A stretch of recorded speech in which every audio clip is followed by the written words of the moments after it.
এই চিকেন রান্নাটা কেন এত মজার হলো সেটাই শেয়ার করব। সাধারণত মুরগি বা চিকেন আমরা সবাই পছন্দ করি, কিন্তু এইভাবে যদি রান্না করেন এর টেস্ট হবে একদম অন্যরকম। একবার ট্রাই করলে বুঝতে পারবেন। এখানে নিয়েছি পাকিস্তানি কক, এর হাড় কলিজা সব কিছু আমি একসাথে নিয়ে নিয়েছি। এখানে তেলের মধ্যে তেজপাতা, এলাচ, দারুচিনি দিয়ে দিলাম। এখানে একে একে কি কি আমি ব্যবহার করব সেগুলো একটু ফলো করবেন। তারপর দিয়ে দিলাম মেথি।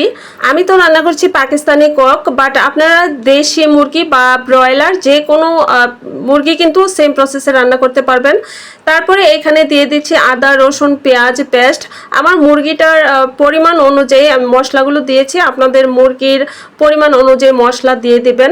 এখানে একটু সময় কষিয়ে নিব। যখন কিছুটা ব্রাউন হয়ে গিয়েছে আর একটু মশলাটা ছেড়ে ছেড়ে ঝরঝরে হয়েছে, সে পর্যায়ে কিছু কাঁচামরিচ দিয়ে দিব। আর এই স্টেপগুলো অবশ্যই ফলো করবেন, তাহলে দেখবেন রান্নাটা কত মজার হয়। এ পর্যায়ে দিয়ে দিলাম পাউডার যে মশলাগুলো আছে, এখানে হলুদ, মরিচ, ধনিয়া, জিরে গুঁড়ো একটু পানিতে মিশিয়ে দিয়ে দিলাম, তাহলে মশলাটা পুড়ে যাবে না এবং খুব সুন্দরভাবে কষানো হবে। দেখেন তেলটা ছেড়ে এসেছে। ঠিক এই পর্যায়ে এক বাটি টক দই দিয়ে দিলাম। যেহেতু টক দইয়ের পরিমাণ একটু বেশি, তাই অল্প আছে একটু সময় নিয়ে এখানে মশলাটা কষিয়ে নিব। দিয়ে দিচ্ছি লবণ। আর যারা এ পর্যন্ত আছেন কিন্তু লাইক দেননি, প্লিজ একটি লাইক করে দেওয়ার অনুরোধ রইল। ফেসবুক, টিকটক, ইনস্টাগ্রাম থেকে যারা দেখবেন তারাও চাইলে যদি ভালো লাগে ফলো দিয়ে পাশে থাকবেন। দেখেন মশলাটা খুব সুন্দরভাবে কষে এসেছে এবং তেলটাও ছেড়ে এসেছে। ঠিক এই পর্যায়ে ধুয়ে রাখা সম্পূর্ণ কক মুরগিটা দিয়ে দিলাম। আর এখানে কিন্তু খুব ভালোভাবে কষিয়ে নিতে হবে। চুলার আঁচ এখনো মিডিয়াম থেকে কিছুটা কমিয়ে রেখেছি, যেন মশলাটা পুড়ে না যায় আর চিকেনের সব দিক থেকে মশলাটা ঢুকে যায়, তাহলে কিন্তু এই কষানোর মধ্যে রান্নার টেস্ট অনেক বেড়ে যাবে।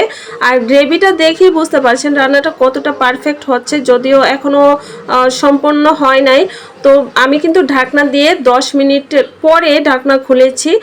তারপরে কিছু পেঁয়াজ মানে কিউব করে রাখা পেঁয়াজ দিয়ে দিলাম। আর এবার হচ্ছে আরও ভালোভাবে নেড়ে চেড়ে দিব।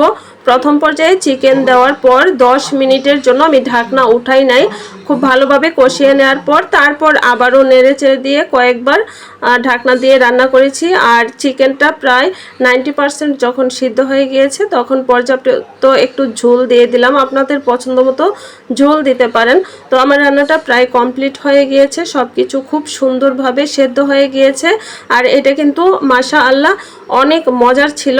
এটা আমি গতকালকে দুপুরবেলা রান্না করেছিলাম, আজকে ভিডিও এডিট করে দিয়ে দিলাম।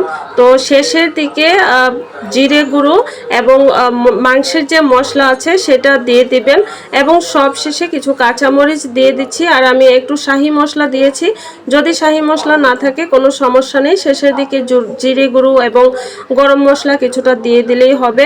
চাইলে কিছুটা ঘিও দিতে পারেন। এই হচ্ছে রান্নার ফাইনাল লুক। দেখে বুঝতে পারছেন যে কতটা মজার হতে পারে, বাট আপনারা ট্রাই করলে আসল মজাটা বুঝতে পারবেন। যদি ভালো লেগে থাকে আবারও বলছি একটি লাইক করে দিবেন এবং সবাই অনেক বেশি ভালো থাকবেন। আল্লাহ হাফেজ, আসসালামু আলাইকুম।